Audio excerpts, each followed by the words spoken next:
So, dear ladies and gentlemen, welcome at this session, and we are really very happy that we can speak about the communication, because this is very important in the human life, I think so, and in the life of the experts too.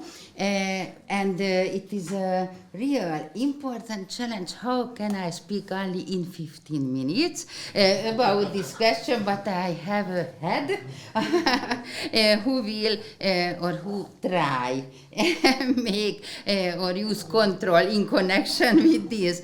Okay, so the first question is, of course, why do we need to talk about communication? Because this isn't a new thing. We communicate in our life, in every moment, and just a moment. Yes, in every moment and or minutes, and we have a lot of experiences in connection with this. But I think so that we have really a very large and long history in connection with communication, or we know more about the development of the communication, but this is a very important question that I hope it will. That how we communicate in the everyday life, or as a private human, as a member of the family, or as a friend, and of course as an expert too. And this is the very, very important question in connection with communication, because the communication has a lot of dark sides, and so I have only three or four example in connection with this, but we have more, unfortunately, but I would like to mention only these four, because these dark side effects of the communication can cause short or direct effects, negative of course, and can cause indirect effects, which is typically a lifelong negative experiences, and it means that this is really very, very important how we communicate in the everyday life. And so, for example, I don't know, you know these the so-called dirty dozen, and this is the 12 very unsuccessful sentences or method of communication which we use in the everyday life as an expert too, not only as a personal as a person or private person, but the common element of this, or the most important common element or conclusion of these sentences is the rejection. And it means that they are, from the communication point of view, emotion blockers, and so stop the communication, or we lose the good connection with other person. But there are other communication style or methods which can cause lifelong negative effects.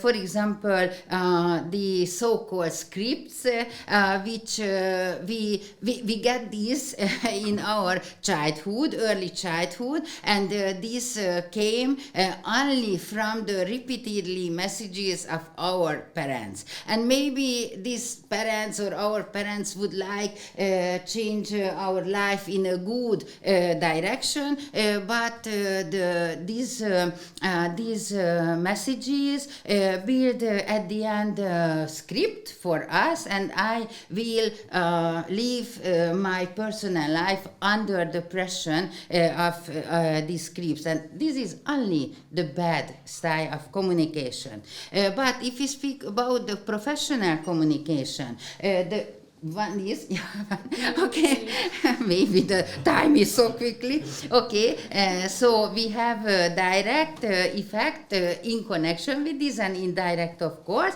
Direct effects, we can speak about the system violence. And so this is a really important question in the currently new trends in connection with child and youth justice. And we will start, for example, a new special project in connection with this, and how can we change the youth justice and the communication style of the experts, because these or the nowadays criminal justice system, according to the opinion of these international experts, remain sites where violence is often normalized, invisible, and inadequately addressed. So this is a very bad first experience for the young children. They could be in different, or they have been in different roles, for example, victim or witness, or of course offenders. And the other negative effects in connection with lifelong possibilities is the stigmatization effect of the criminal procedure and the communication of the experts of criminal justice. So we have a lot of experiences, but at the end we can conclude this, that the competencies and their development are very, very important, of course. And but we have two actors, human actors, in youth justice, the children, of course, and the one, this is the one group, and the second is the experts. And so if we focus on children, we know that there are a lot of communication barriers of children in connection with age and other personal features and characters.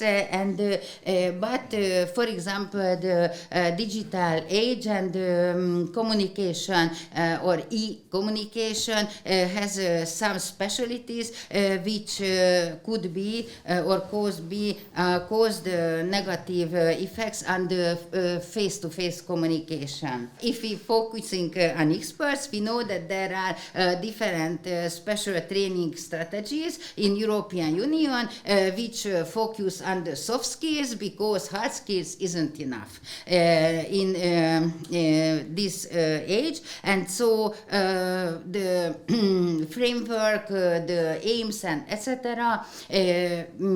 Will be or became more complex during these years. So we have some main messages that we have a lot of needs in connection with experts and of course on the field of communication, verbal and non-verbal communication, analyzing the communication features of the clients, etc.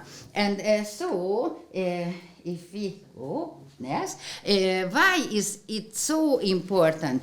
Because we can summarize that both point of view have a crime prevention effect, and if we speak about criminal justice, this is the most important question. And so why is so important? For example, there are a lot of different researches in connection with the most important elements of crime prevention, and how can we change the behavior and the thoughts of young offenders. And it means that the quality of the procedural or the procedural psychological effect of the process is more important than the last decision, for example. So everything in connection, the first is expression with the judge, with the, I don't know, with the lawyers or prosecutor is more important, and the tool of this is communication, of course. And if we focus on the other point of view in connection with this, we can say that the development language disorder, which is the which ratio is very high in connection with these abilities, it means that the occurrence of development language disorder was verifiable the most significant predictor of recidivism. No, it's not so important that I have a good familiar connection or not, or I educated or not. Nothing so important that this, and it's really we have focus on these questions too, but we have other aspects too. So when we speak about the interdisciplinary communication, and but not only interdisciplinary communication, but communication inter-organizations, and it means that the juvenile justice or the justice or the criminal justice system is a system, of course, but it has different institutions, and these institutions have different interests, and so sometimes the communication can help to cooperate among these institutions, and the most important is the crime prevention. This can show us the level of the efficiency of youth justice, for example, but we know that the crime prevention activity depend on the psychological effects and the communication competencies to understand the client and everything in connection with this. And the second is that if we focus not on the inter-organizational, but on the communication between the experts, and we can summarize, for example, what we or what a judge would like to see and hear from special experts. And the special experts' role in the criminal procedure is very important if we speak about children and juvenile. And so we can summarize that verbal communication is one thing, but the non-verbal methods and everything, for example, on the field of meta-communication is very important, because the credibility of the expert opinion, these elements can increase or decrease. Okay,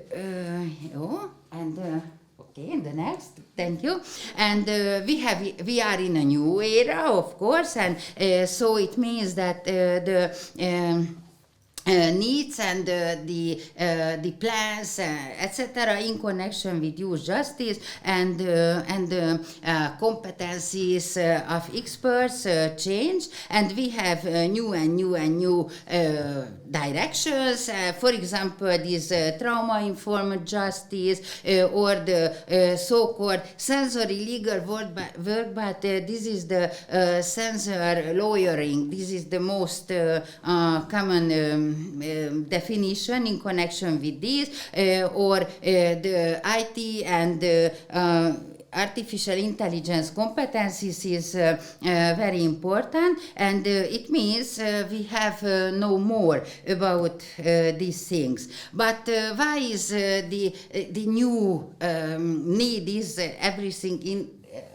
about the artificial intelligence competencies, but I don't know exactly what it is, because this new strategy didn't write anything about this question. But it's okay, the digital communication has a lot of problematic elements, doubts and etc., and we can meet softwares which can cause terrible consequences and which is important, or which are important in criminal procedure too. And so, for example, this is a short movie, and I would like to ask you that which video is real and which isn't. We have 5 different, but I don't know this. I hope you can hear this because it's really very interesting, but I don't know that this is real or not. Nem, oké. Nem megy? No. Okay, Nara, go. This is non-verbal communication. Yes. Okay. But the next, please. So no problem. I would like to show you some pictures in connection with deepfake and deep nude and others. But okay, no problem. This is If we want to just... It's so interesting. Okay, but, and I would like only to say some words about the dangerousness of these new softwares. And if I work as an expert in different formal procedure, of course, it's very important that I can understand how exist these new softwares, etc. And so these artificial intelligence competencies is really important in the expert's life too. So the last is that we need to use a holistic approach in connection with children's rights and youth justice, and we have of course a lot of questions but not so much answers, but we hope we can change everything. And the last is that our final message is that the communication is very important in different point of view, but it's very, very, very important to know that the communication is the alpha and omega of subjective well-being, and so it connected to the mental health. So it was the topic of our conference, and we independently that we speak about a person in private life or maybe about the experts, because ultimately this 2 person is one. So it's very, very important. And so thank you once more.